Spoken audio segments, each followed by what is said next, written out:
Hello, നമസ്കാരം. Alcoholic അനോണിമസിൽ നേരത്തെ മൊയ്തുട്ടിക്ക പറഞ്ഞ പോലെ പടികൾ ചെയ്യുന്നതിന് പ്രത്യേകിച്ച് രീതികളോ നിർബന്ധങ്ങളോ ഒന്നും എവിടെയും പരാമർശിക്കുന്നില്ല എന്ന് ശരിയാണ്. പക്ഷേ വ്യക്തിപരമായിട്ട് എന്നെ സംബന്ധിച്ചിടത്തോളം എനിക്ക് മനസ്സിലാക്കാൻ പറ്റിയത്, മദ്യപാനത്തൊന്ന് വിട്ടു നിൽക്കാൻ വേണ്ടിയിട്ട് എന്നെ സഹായിച്ചത് ആ ദുരന്തമായ അവസാനത്തെ കുടിയുടെ ആ ദുരിതപൂർണമായ അവസ്ഥകളാണ്. അതാണ് സുബോധത്തിലേക്ക് വേണ്ടി എന്നെ സഹായിച്ചത്, അല്ലെങ്കിൽ നയിച്ചത്. പക്ഷേ സുബോധാവസ്ഥ നിലനിർത്തുമ്പോൾ തന്നെ മാനസികമായ സംഘർഷങ്ങളും മറ്റനുബന്ധ പ്രശ്നങ്ങളും വന്നപ്പം പ്രാർത്ഥനയിൽ പറഞ്ഞ മാതിരി മാറ്റുവാൻ പറ്റാത്തവയെ സ്വീകരിക്കുവാനുള്ള ഒരു പ്രശാന്ത മനസ്ഥിതി എനിക്ക് സുബോധാവസ്ഥയിൽ മാത്രം ലഭിക്കുന്നൊരു കാര്യമായിട്ട് തോന്നിയില്ല. അങ്ങനെയാണത് അതിനെക്കുറിച്ചൊരു അന്വേഷണമാണ് എയുടെ പടികളിലേക്കും സ്പോൺസറിലേക്കൊക്കെ തിരിയാൻ സഹായിച്ചത്. അപ്പം അങ്ങനെ നോക്കുമ്പോൾ ഈ പ്രശാന്ത മനസ്ഥിതി ലഭിക്കണമെങ്കിൽ നിർബന്ധമായിട്ടും പടികളിലൂടെ സഞ്ചരിക്കേണ്ടത് അത്യാവശ്യമാണെന്ന് എനിക്ക് മനസ്സിലാക്കാൻ പറ്റും.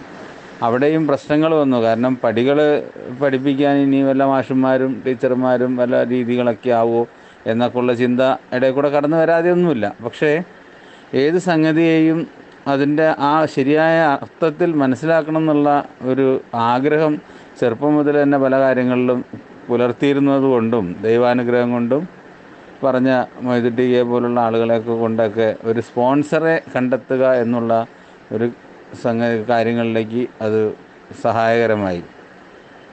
സ്പോൺസറെ കണ്ടെത്തിയപ്പം ഈ പറഞ്ഞ മാതിരി നിർബന്ധിതമാണ് എന്നുള്ള തോന്നലിനെ കുറിച്ചൊക്കെ ലിറ്ററേച്ചറുകളിലും മനസ്സിലാക്കാൻ പറ്റി. ഇപ്പോൾ എനിക്ക് തോന്നുന്നു ഇംഗ്ലീഷ് ബിഗ് ബുക്കിൽ ശരിക്ക് മനസ്സിലാക്കാൻ കുറച്ചൊക്കെ ശ്രമിക്കാൻ മസ്റ്റുകൾ ധാരാളം ഭാഗത്ത് എഴുതി ചേർത്തിട്ടുണ്ട്. അത് നമുക്ക് നേരിട്ടൊരു വാക്കിൽ MUST ചിലപ്പോൾ കാണാൻ പറ്റിയിട്ടില്ലെങ്കിലും അതും ഉണ്ടെന്നാണ് എനിക്ക് തോന്നുന്നത്. അങ്ങനെ കാണാൻ സാധിച്ചിട്ടില്ലെങ്കിലും ആ അർത്ഥത്തിലുള്ള ഒരുപാട് സെൻറ്റൻസ് നമ്മുടെ ലിറ്ററേച്ചറിൽ കാണാൻ പറ്റിയിട്ടുണ്ട്.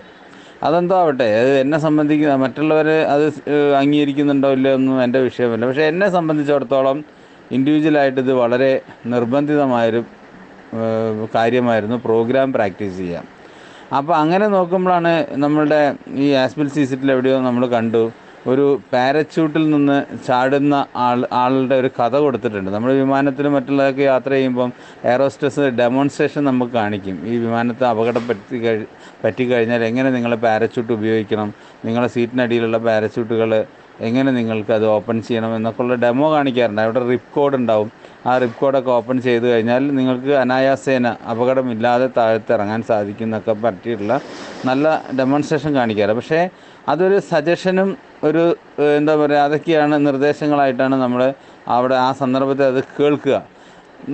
പക്ഷേ നമുക്ക് ഇൻ കേസ് നമ്മളൊരു അപകടത്തിൽ പെടാൻ അനൗൺസ്മെൻറ്റ് വന്നു, നിങ്ങൾ അടുത്ത നിമിഷം അപകടത്തിൽ പെടാൻ പോവുകയാണ്, നിങ്ങൾ റെഡി ആവണമെന്ന് ഒരു അനൗൺസ്മെൻറ്റ് പൈലറ്റിൻ്റെ അടുത്തിട്ട് വന്നു കഴിഞ്ഞാൽ ഉടനെ നമ്മൾ ഈ പറഞ്ഞ നിർദ്ദേശമാണെന്ന് പറഞ്ഞ് വെറുതെ ഇരിക്കുകയൊന്നുമില്ല. നമ്മളവിടെ അപ്പം ഇമ്മീഡിയറ്റ് ആയിട്ട് നമ്മളത് ആക്ട് ചെയ്യും. അതുപോലെ ഇവിടെ ആൽക്കഹോളിക് അനോണിമസ് പഴമക്കാരോ പ്രോഗ്രാമൊക്കെ നമ്മളോട് ഒരു നിർദ്ദേശ രൂപേണ നമ്മളോട് പറഞ്ഞെങ്കിൽ പോലും നമ്മളിപ്പോൾ ഈ അപകടത്തിൽ വീഴാൻ പോകുന്ന യാത്രക്കാരൻ്റെ അവസ്ഥയിലാണ് എന്നുള്ള ബോധമാണെങ്കിൽ, എല്ലാവർക്കും അങ്ങനെയാണെന്ന് എനിക്ക് തോന്നുന്നില്ല. കാരണം ധാരാളം പേര് എയിൽ കുടി നിർത്തി വളരെ സന്തോഷകരമായിട്ട് കുടി നിർത്തിയാൽ മാത്രം മതി എന്ന് പറഞ്ഞ് ജീവിക്കുന്ന ധാരാളം പേരെ എനിക്കറിയാം. അവർക്ക് വീട്ടിലും പ്രോബ്ലം ഒന്നുമില്ല. കാരണം അവർ മക്കളെയൊക്കെ കല്യാണം കഴിഞ്ഞു വിശ്രമ ജീവിതത്തിൻ്റെ ഒരു ഇടവേളകളിൽ ഈ യാത്ര ആത്മീയപരമായിട്ട് ആസ്വദിച്ച് പോകുന്നതേ ഉള്ളൂ.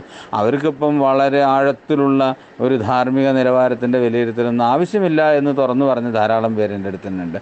എന്ന് വെച്ചാൽ അവർക്ക് പ്രോഗ്രാം അറിയണ്ട എന്നുള്ളതൊന്നുമല്ല, പക്ഷെ അവർക്ക് അതിനുള്ള താല്പര്യമില്ല. പക്ഷേ വ്യക്തിപരമായിട്ട് എന്നെപ്പോലെയുള്ള ഒരു കടുത്ത മദ്യാസക്തന് ഇതിൽ അപ്പുറത്തേക്ക് ഇത് ചാടിക്കടന്നുകൊണ്ടുള്ള ഒരു പടികൾ ചാടിക്കടന്നുകൊണ്ട് വേണമല്ല, 2 സ്റ്റെപ്പേഴ്സ് ഇൻ എ എന്നൊക്കെ നമ്മൾ കേട്ടിട്ടുണ്ട്. അങ്ങനെ ഒരു രൂപത്തിൽ എനിക്ക് സഞ്ചരിക്കാൻ സാധിക്കില്ല എന്ന്. അല്ലെങ്കിൽ ഞാൻ കുടിച്ചു പോകുമൊന്നുമില്ല, പക്ഷെ ഞാൻ മരിച്ചു പോകുമെന്നുള്ളത് നിശ്ചയമായിരുന്നു എന്നുള്ളതാണ്. അപ്പോൾ അങ്ങനെയുള്ള ഒരു നിർബന്ധം നമ്മളടുത്ത് വേറെ വളരെ എന്താ പറയുക ഗോപ്യമായിട്ടെങ്കിലും നമ്മളോട് ഈ പ്രോഗ്രാം പറയുന്നുണ്ട്.